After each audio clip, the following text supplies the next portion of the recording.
You're watching UNICEF television. The dreadful impact of this month's earthquake in Haiti can be seen on the faces of the youngest. In minutes, their already fragile world was shattered, loved ones and familiar surroundings gone for good. In the days following the quake, relief efforts were hampered by the enormous scale of the devastation.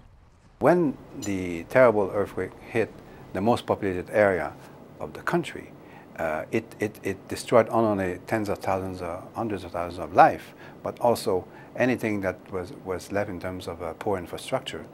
And also, we know that the UN has been very badly hit, and all international humanitarian as well. So our capacity on the ground for the first week was absolutely minimum. Help is now flowing into Haiti. More than 300,000 kilograms of emergency supplies have been sent, and more are being packed and shipped every day. UNICEF has set up more than 130 water distribution points, getting life-saving fresh water to hundreds of thousands of people. And it's establishing latrines for those driven from their homes.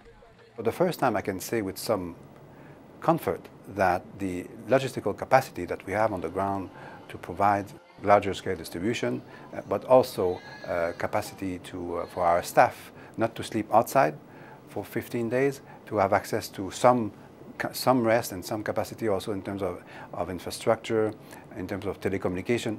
Only 16 days after, I can say with confidence that it is improving substantially. In this children's emergency, UNICEF's focus remains on the needs of the youngest and most at risk. Safe spaces have been set up for unaccompanied children, and one of the first priorities is getting children back to school.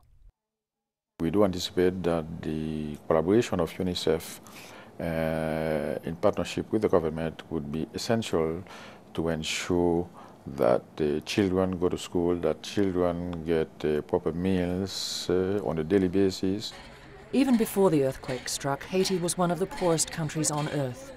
As UNICEF and its partners turn their attention to the medium and long-term needs of Haiti's children, they would like to see permanent change rise out of the rubble. And I believe with the political will, and I believe it exists right now, the resource shouldn't be a problem. Globally, people are committed to support the people of Haiti, so we got to do it right. Haitians have drawn considerable strength from the international response to the earthquake.